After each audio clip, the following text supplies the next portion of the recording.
Hola. Hola. Uy, qué voz.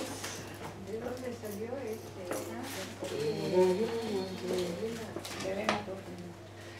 Vamos a presentar el libro Lingüística y Psicoanálisis de Norma Menasa, a la cual vemos muy sonriente en este momento. Lo van a presentar Pilar Rojas y Magdalena Salamanca. Yo les recomiendo que compren este libro porque si piensan que lo saben todo, Tienen que leerlo. tienen que leerlo para rejuvenecer, porque cuando uno no sabe todo, es más joven, ¿vale? Así que se lo recomiendo, por internet, por mano a mano, lo que sea. Hola, hola. Miguel Ángel Menasa dice hola, hola.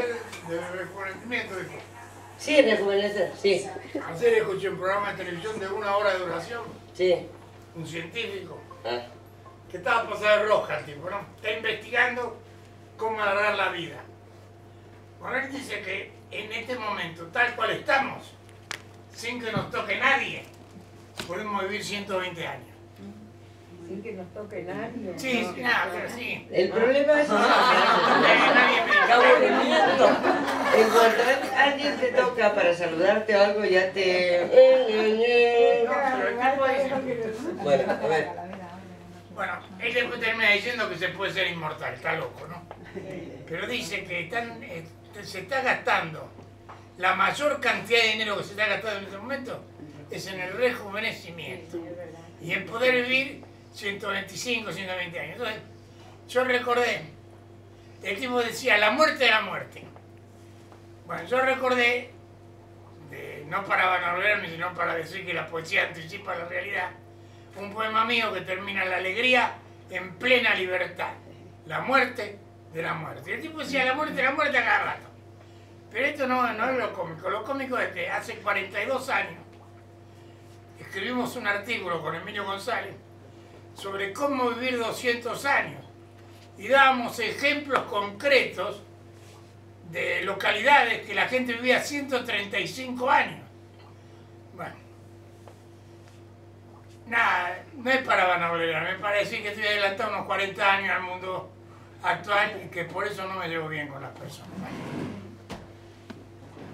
Yo no voy a hablar bien de los periodistas, aunque pidan todos los periodistas del mundo que hay que hablar bien. Son un poco ignorantes. Bueno, no quiero molestar más. No, por favor. Usted no molesta, Menasa, siempre aporta algo. Bueno, al temita, que vamos a presentar el libro de Norma Menasa, Pilar Rojas, Magdalena Salamanca, que se lo compren, porque siempre hay retos en la vida. Bueno, si lo compran y lo leen ya. Bueno, lo de leerlo ya es... Aquí saludan Laura López, Silvi Luchón y Yacintia Chaparro. Ay, espera. ¿Y quién zapata de quién? Yacintia Chaparro, Oiga, Laura chicas, López y vamos. Silvi Luchón. Vamos a ver. Ah, Vamos a ver.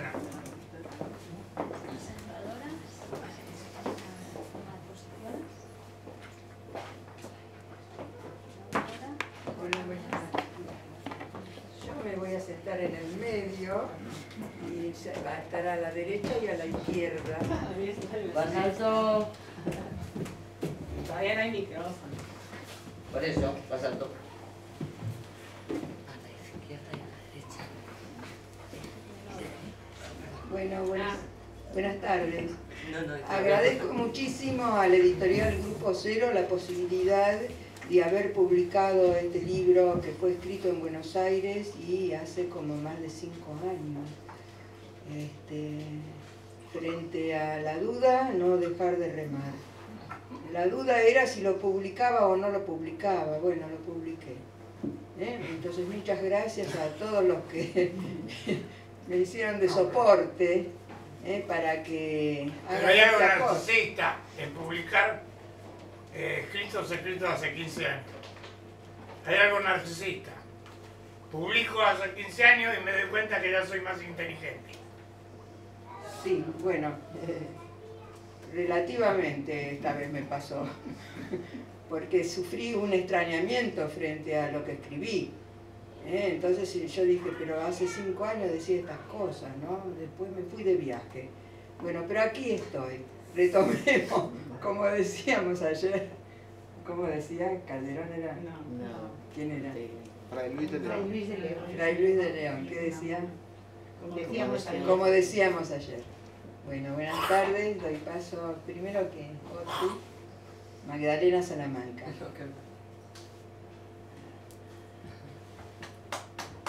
Bravo.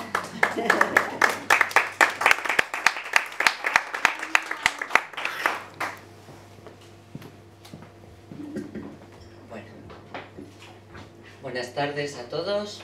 Aquí estamos para presentar el libro Lingüística y Psicoanálisis de Norma Menasa. Para abordar un texto como el que nos propone la doctora Menasa en su libro, debemos mencionar de su currículum que es médica, psiquiatra, psicoanalista y poeta. Combinación poético-científica que nos lanza por los desfiladeros del significante para caer en la universalidad del lenguaje y precisar los límites del campo científico psicoanalítico. Con gran número de publicaciones en su haber, Lingüística y Psicoanálisis es todavía un recién nacido. Ha de conquistar a cada lector para poder convivir con otros textos que dedican sus páginas a dicho estudio. Quizá hoy logremos despertar en ustedes algún deseo de lectura para que puedan disfrutar de la incertidumbre que el aprendizaje nos propone. Avanzar sin prejuicios, dejando que la doctora nos hable desde lo escrito, desde su propio aprendizaje, escritura como producto-efecto de haber realizado lecturas. La apuesta es alcanzar la complejidad de un texto articulado entre cientos de textos que confluyen en la mano de la doctora. Y como ella misma nos señala en la primera página del libro, hablar es realizar un trabajo inconsciente. Siendo así, escribir, además de realizar un trabajo inconsciente, salpicar con las letras el inconsciente de las ciencias, formar parte, humildemente hablando, de la historia de las ciencias, de la poesía, del amor. En este texto se combinan poéticamente autores como Freud, Lacan, Saussure, Menasa, Marx, a los que se suman científicamente cientos de poetas, novelistas y ensayistas que han conquistado el corazón de la escritura de Norma. Ya no hay escapatoria. Su saber inconsciente maneja su decir, y de esto también trata el libro. Siempre hay sobredeterminación inconsciente. Saber que el lenguaje no puede capturar en su decir lo nombrado abre nuevos caminos a la escritura, a la asociación, a la palabra. Norma Menasa, artista científica, nos otorga la oportunidad de aprender ese dejarse llevar, más allá de las consecuencias. Solo después sabremos si hace verdad en su escritura. La lectura de este libro hace pulsar mi deseo. Caigo en el desplazamiento, la condensación, aflojo los prejuicios y permito fluir un torrente salvaje de pensamientos. Frente a este panorama, más que entender, se trata de dejarse llevar. Decimos entonces que la lingüística es la ciencia que se ocupa del estudio del lenguaje humano. Pero ese ocuparse es un ocuparse consciente. Podemos atrevernos a decir que el psicoanálisis se suma a este estudio como la ciencia que desde su campo de estudio, el inconsciente, aporta a la lingüística lo que del humano le falta. el sujeto, el valor lingüístico, el signo y en medio de todo el inconsciente estructurado como lenguaje. Nos dice Norma, el pensamiento solo es una nebulosa donde nada está delimitado. No hay ideas preestablecidas y nada es distinto antes de la aparición de la lengua. ¿Se dan cuenta de la complejidad? ¿Se dan cuenta del proceso de condensación, la confluencia de la sobredeterminación, el desplazamiento, el inconsciente, la conciencia, el pensamiento, el contenido manifiesto, las ideas latentes y todo en cada frase? La negación, lo simbólico, el lenguaje poético, el sentido.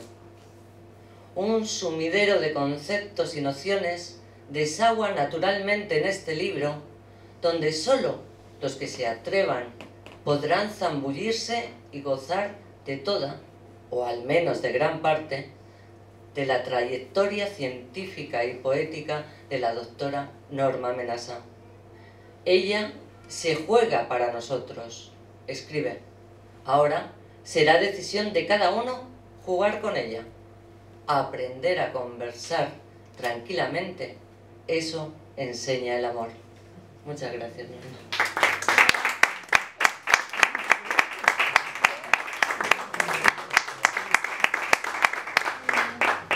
Bueno, como dijo 2 veces, poética científica, 2 veces dijo poética científica. Entonces me vino a la cabeza que nosotros teníamos una tesis de poesía y psicoanálisis, donde en un segundo congreso anunciamos: si el inconsciente está estructurado, el inconsciente estructurado como el lenguaje es una cosa, otra cosa será el inconsciente estructurado como poesía. Esa fue una tesis que me viene ahora a la cabeza, y que a lo mejor fue el intento de aportar algo a eso, este libro.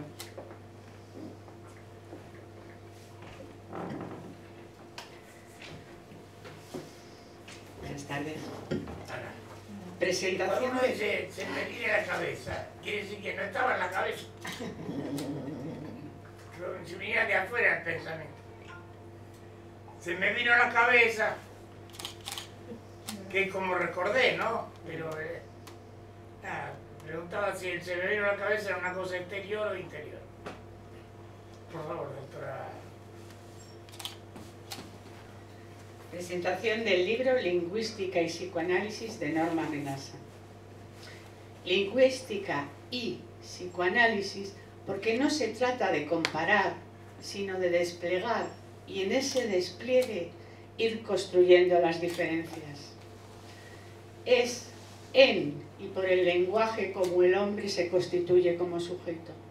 2 términos, lenguaje y sujeto. Ahí radica la diferencia que trabaja este libro.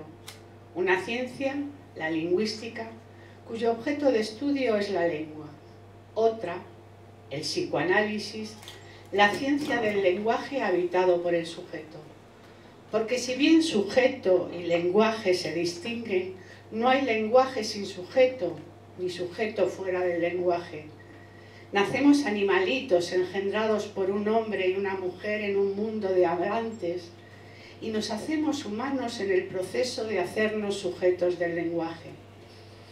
Por eso, que a lo largo del libro vemos deslizarse por un lado la teoría psicoanalítica, por otro, los conceptos básicos de la lingüística estructural que surge unos 6 años después de la interpretación de los sueños, texto que funda el campo psicoanalítico y que marca su historia, la lingüística estructural, con la publicación en 1916, después de la muerte de su autor, Ferdinand de Saussure, del curso de Lingüística General.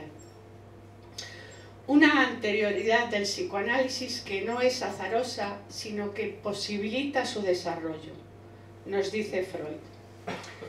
La labor psicoanalítica nos pone en relación con una gran cantidad de otras ciencias mentales, tales como la mitología, la lingüística, el folclore, la psicología de los pueblos y la ciencia de las religiones. Ciencias, todas cuyas investigaciones pueden proporcionarnos los más preciosos datos. En todas estas relaciones con las demás ciencias, el psicoanálisis da más que recibe. Los resultados, a veces harto extraños, anunciados por el psicoanálisis, se hacen más aceptables al ser confirmados por las investigaciones efectuadas en otros sectores, pero nuestra disciplina es la que proporciona los métodos técnicos y establece los puntos de vista cuya aplicación a las otras ciencias produce tan fructíferos resultados. Un libro que nos habla del sujeto, de aquello que nos diferencia del resto de los seres vivientes, del habla y de la escritura, desde el psicoanálisis y desde la lingüística, sin dejar de lado la teoría del valor que está impregnada en su escritura. Este es un libro escrito por una psicoanalista y, como bien sabe la autora, lo importante es de dónde se parte y no a dónde se llega. De ahí el título del primer capítulo: Inconsciente, lenguaje y escritura. Para luego errar por el lenguaje, deslizarse y caer, porque es ahí, en la caída, en los desgarrones del discurso donde habita el deseo que todo lo pervierte. No es el lenguaje un código de información que está ahí para que yo lo use o lo tire, sino que es aquello que al usarlo, y por ser sujeto del inconsciente, usará de mi palabra para decir algo más o un algo menos de lo que quiero decir. Leemos en el libro. Porque no se trata de un objeto inerte, sino que para el humano el lenguaje es pulsional. Se trata de incluir el goce en la ecuación, en tanto estamos hablando de un humano y por tanto del goce del lenguaje. El goce, en la medida que es lo real, es lo imposible para el significante. Sin embargo, solo se puede hablar de goce en aquel lugar donde el cuerpo, como tal, haya quedado corporeizado por el significante, dice la autora. Podríamos seguir trabajando los diversos conceptos psicoanalíticos que la autora despliega en el libro, pero es algo que dejaré para su lectura, porque antes de terminar quiero darles algunas pinceladas sobre la escritura. Porque si de lenguaje y de sujeto hablamos, tendremos que hablar de escritura, de poesía, lo humano por excelencia, lo que funda al hombre como histérico y donde está en juego la sublimación. De la escritura leemos en el libro: el lenguaje poético se sitúa como solo proceso de producción, es decir, tiempo en movimiento, en ese espacio particularmente vacío, sin objetos, solo un desplazamiento hacia las leyes del habla, donde la producción de una palabra significante le pondrá límites a ese espacio. O en el decir de la poeta también, una vasta playa de lo vacío que deja pasar al ruido del mar. Ese desplazamiento incesante que se disuelve en la orilla y que se convierte en esa palabra que sabe llegar al fondo de las cosas. Es un instante donde se suspende la lógica del habla y el sujeto eclipsado se somete al tiempo de la travesía. Y trabajada por la frase nada de versitos, la poesía es una manera fuerte de estar en la vida, nos dice: el trabajo del poeta, como puro trabajo simbólico de transformación, deja de esta manera de tener ese peso que se le adjudicó de una futilidad decorativa, de ser solo versitos, y adquiere toda la importancia de ser una práctica muy particular que toma fuerza de la negación, ya que en un movimiento de negatividad niega al mismo tiempo el habla y lo que resulta de esa negación se convierte así en una afirmación, la única que inscribe el infinito. Un libro que termina con una pregunta: ¿Cuál es el goce que otorga el acto de escribir? ¿Loco? ¿Cuál es el goce que otorga el acto de escribir? Agradezco a Norma Menasa el haberse dejado trabajar por la lectura para escribir y publicar su 10º libro de psicoanálisis. Muy bien.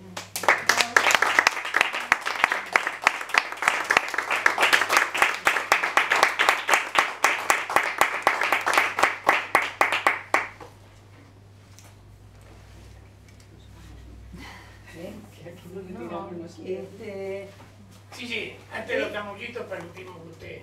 Leo un poquito este asunto de la negación que trajo a colación y que también me gustó mucho a mí.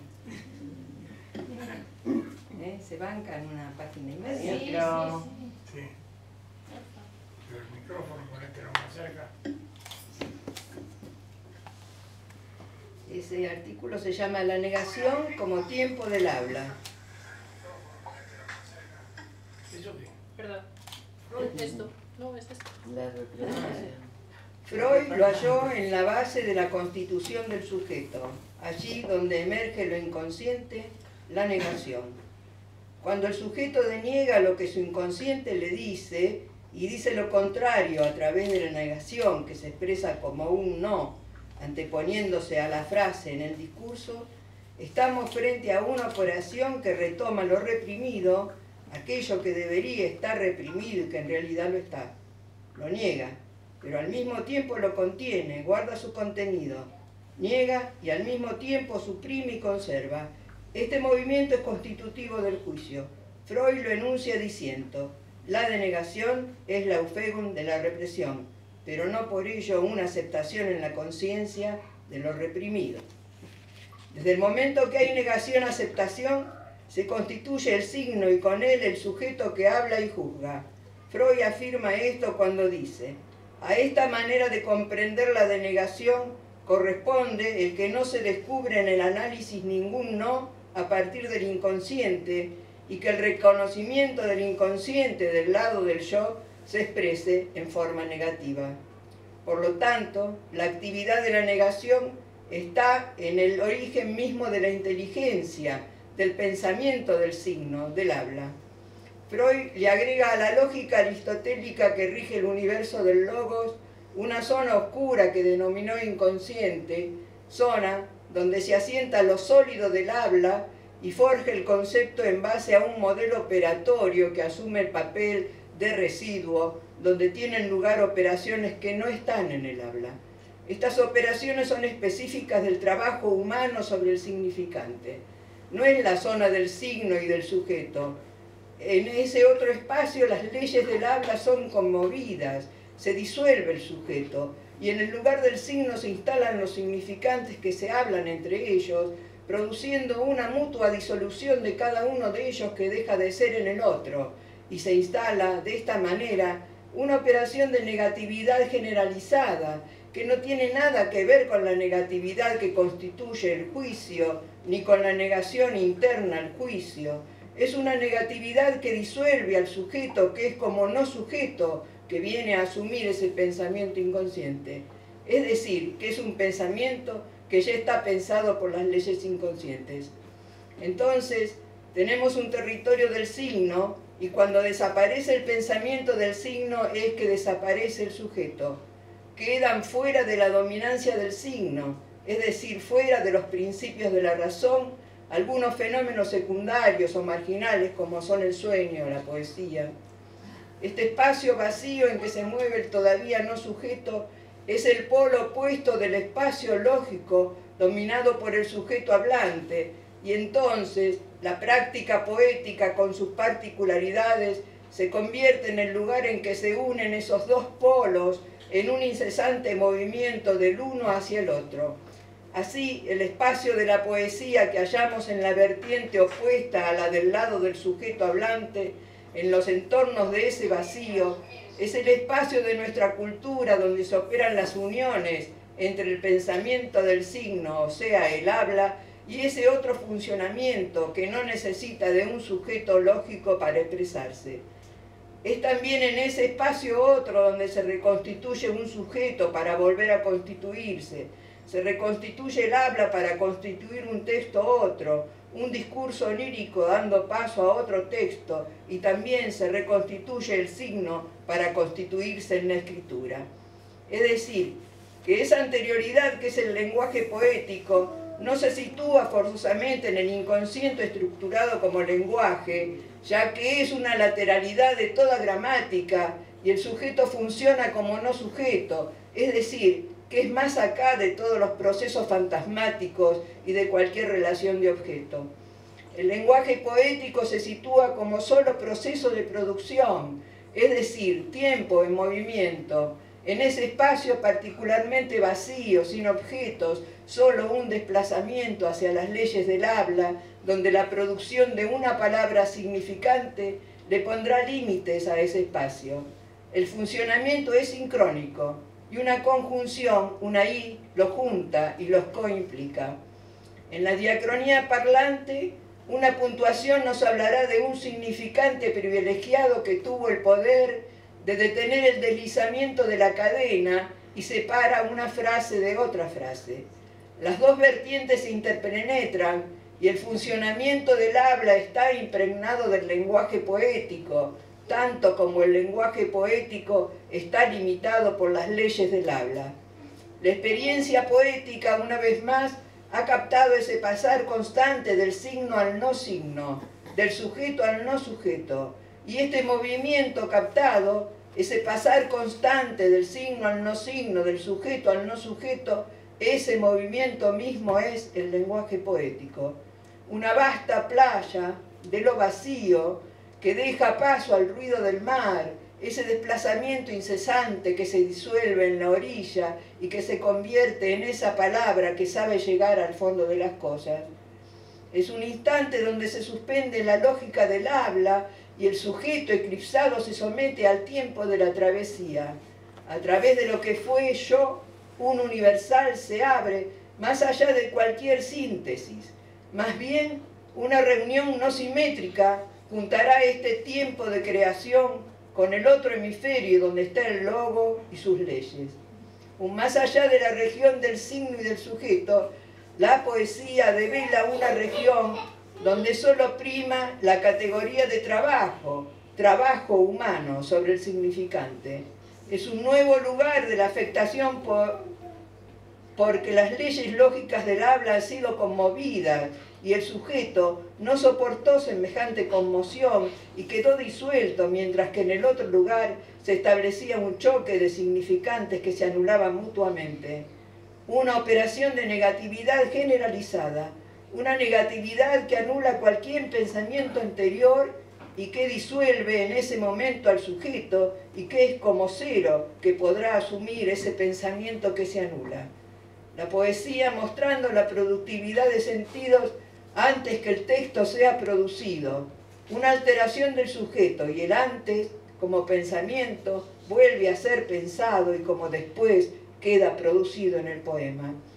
Un lenguaje también, pero el lenguaje poético, que no se sitúa en el inconsciente estructurado como lenguaje, y un sujeto con todas sus producciones fantasmáticas, sino en un ello irreductible que no puede dejar de pulsar, sin jerarquías, sin diacronía, solo tratando una línea de lo que funciona sincrónicamente en cada sujeto de manera propia, un lineamiento de una manera de funcionar. El trabajo del poeta, como puro trabajo simbólico de transformación, deja de esta manera de tener ese peso que se le adjudicó de una futilidad decorativa, de ser solos versitos, y adquiere toda la importancia de ser una práctica muy particular que toma toda la fuerza de la negación, ya que en un movimiento de negatividad niega al mismo tiempo el habla y lo que resulta de esa negación se convierte así en una afirmación, la única que inscribe el infinito.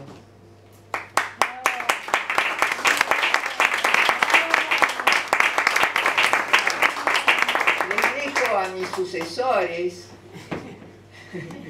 a mis jóvenes la posibilidad entonces de volver sobre nuestra tesis, ¿eh?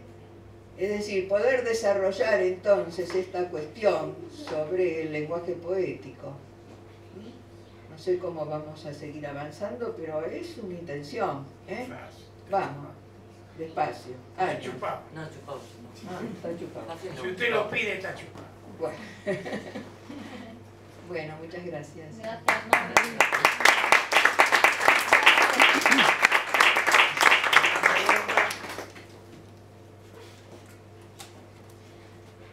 ¿Cuánto tiempo tardaste en escribir el libro?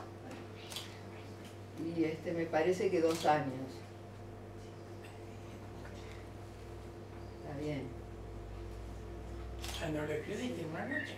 No, ni en una noche ni en 15 días. No, fue un trabajo. Y se fue armando solo, no había una intención previa. Yo escribía trabajos y después, bueno, después fui viendo que era un libro eso. Eran cuestiones que me interesaban, que me importaban, que quería, ¿no? Y hay como un hilo inconsciente que te va llevando, que te hace decir, ah, esto es un libro, pero no. Como cuando uno va a buscar, tiene una duda y va a la biblioteca, me pasa a veces, y voy al libro donde estaba mi respuesta. Es Saber el inconsciente. hilo rojo. De los taos, ¿no? El hilo rojo. Sí. Bien. Nada, eso. Muy bien. Podemos tomar un vinito. Vas a firmar Vamos. ejemplares. Eso. La autora va a firmar Voy a ejemplares firmar ejemplares. y mientras pueden tomar un vinito. Se ponen de pie y les hago una foto. ¿Qué difusión hacen de las presentaciones? Porque el otro día también las presentaciones fueron muy buenas. ¿Qué uso hacen de las presentaciones? ¿Qué? ¿Qué uso? ¿Qué uso hacen de las presentaciones? Enviamos Sí, al blog. Pues solo para- Blog maravilloso. Blog maravilloso. Es para sacarse la fotografía con la autora. La verdad que podríamos hacer algo, ¿no? No, se manda al blog maravilloso. Lo publica en Facebook. No, hay que también. mandarlo a todos lados. Y estás en el mismo lugar que Pues si sí, no. habría que mandarlas a los Muy bien, medios. allí. A la manita. A ver, a ver, dale. A la manita. Autoras, presentadores.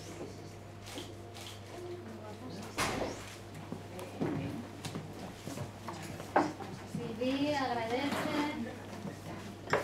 Ana María Barleta.